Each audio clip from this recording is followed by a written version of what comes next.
Hello. Hello. So the purposes of today's filming is to share your reflections on technology with the students in my school. So, could you please firstly introduce yourself?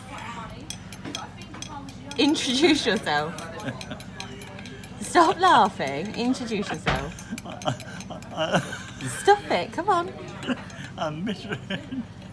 Granddad. Mr. Grandad. Right, Mr. Grandad. Miss Rainer's granddad. Miss Rainer's granddad, correct. And would you mind telling us how old you are? I wouldn't mind telling you. No, I'm 91. 91 years old. Yes. So, my first question for you today is about technology that was around when you were small, when you were younger. So, do you remember some gadgets or new technology that had come out that people were talking about and excited about? Not in them days, well, there's nothing you get excited about what came out in them days. I can't remember anything anyway. So how did you talk to people? How did you connect with people? Were there telephones? Do you remember? No, we didn't have telephones. We didn't even have a radio. We had gas, not electricity. Upstairs you had candles. And if you were lucky, you had a duvet with sleeves in. So when do you remember having your first phone? Do you remember there being... Why do we have to mention phones? Well, that's technology, isn't it? So how did you make calls? How did you ring people? We didn't. If we were to get in touch with anybody, you had to rather write them a letter or go and see them. There's no such a thing as telephones in my day, but in my family, my mother was a widow with 5 sons, and there was no such a thing as telephones. You got the price of a wet woodbine, never mind. And what about as you got older? Oh, lots of things have altered since we all got older, though, haven't they? All these things that's happened now, like fast aeroplanes, and all this sort of thing is all new to us. Yeah. What about your first television? Do you remember when you had your first television? I can remember the first television we ever got. It was a little one, about 9 inches across like this.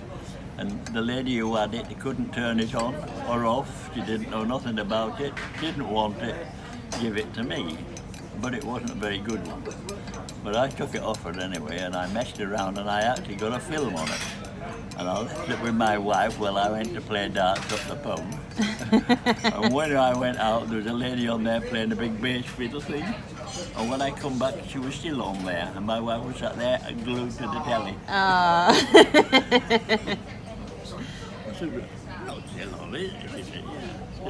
Well, I bet that was very exciting, wasn't it? Oh, yeah. We take things like that for granted today. So, with television, you can do all sorts now. You can access the internet. There's lots of different apps you can use on the television. Everything going for you these days, love.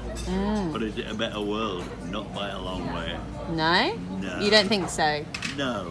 You're not going to tell me your children or anybody else's children have a better time now than we did when we were younger. We used to go out and play in the woods and everything. We didn't have to come in at 9 o'clock at night, or we could come in when we liked.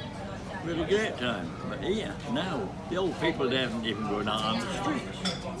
But what about, so because of technology today, you can connect with lots of different people that you might not have been able to connect with when you were younger. So, for example, you've got family in Spain. No, but you think about Auntie Sue, who's in Spain. Yeah. So without technology, you wouldn't be able to ring her, you wouldn't be able to connect with her in the same way as you can today. Do you not think that that's a benefit? That's a good thing? Well, yeah. But if your Auntie Sue had gone to Spain in them days, we wouldn't have seen it no more. How many of us had gone to Spain? Look at my uncle who died in the war. He was in Greece. They buried him out there. Over 100 years he'd been buried there, and we were the first people to go and see him, which was about a year ago. A year ago when we first went and see the grave. But that's what I mean. without technology, you wouldn't be able to do those sorts of things. So I think that there are benefits to it. I wasn't going to walk it, that's for sure.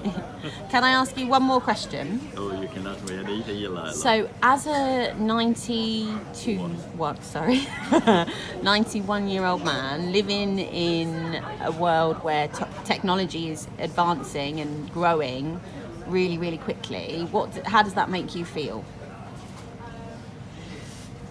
No different whatsoever. The only thing I would like to see done in this world, if we could do it, is get a cure for cancer and things like that. I would like to see that wiped out completely after my wife died of it. It's just something you don't want to even hear about it. You want it to go away, but you can't do it with that. People put money in the old pot when they go around collecting for cancer research and things like this, and that's what you want these days. Cancer research, get that cured. So I suppose that is a really powerful use of technology, isn't it? It's technology like that. Yeah. Eyes on me, eyes on me. It's technology like that that's going to save lives one day. So I suppose there are pros and cons. But I'd like to thank you very much for being interviewed today. Is there anything you'd like to say to my students? I would like to say God bless you all, good night, God bless. Bye-bye.